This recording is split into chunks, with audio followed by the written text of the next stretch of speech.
Watch this video to figure out what you should do when your partner pulls away. So in a healthy relationship, you communicate and you cooperate through all the issues. You stay and you work through the problems and you do everything you have to do to squash it and be together, right? When somebody is slipping through your fingers, right, they're pulling away, you're losing attraction. They're basically exiting the relationship, or at least in all appearances, it looks like that's what they're doing.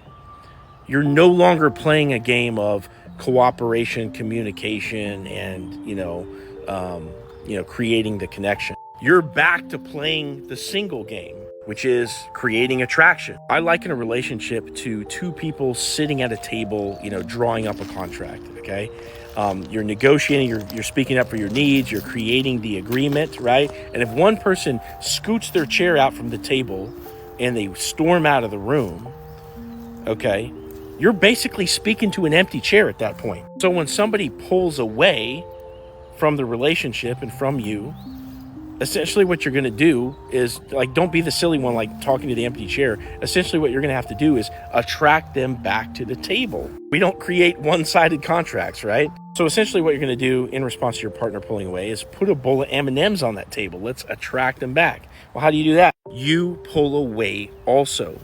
If you stay and you chase somebody who's pulled away, they don't respect you anymore. They're like, man, this is pathetic. I'm pulling away from you. You're trying to do more for me now that I'm get away from me.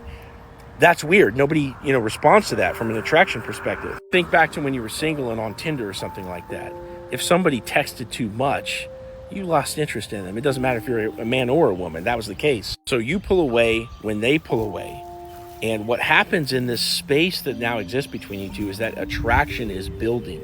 You're getting a sense of mystery about you because you're not in contact with that other person, right? They're wondering what it is that you're up to. They're thinking about you and they're missing you in the meantime. Imagine coupling that space that's now created with you developing yourself even more than what you have before. So imagine getting in the gym, imagine taking on a new hobby, imagine being more social, hanging out with friends or even a new friend group.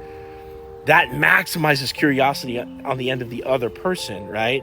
And they come back even stronger. So you might look at this as games and you might say, well, I don't want to do this with somebody I'm in a relationship with. And that's absolutely fair. If you decide that you're done with this person, maybe they're an avoidant, they keep pulling away or whatever, that's fair enough to end a relationship if you want to. But don't just say that you're not going to play games and then stay in a relationship with like that and then just chase the other person to the point where they just leave you anyway. If you want to tell me about your situation and get some advice, click into my profile and then click this link and get in touch with me and let's have a conversation about your situation.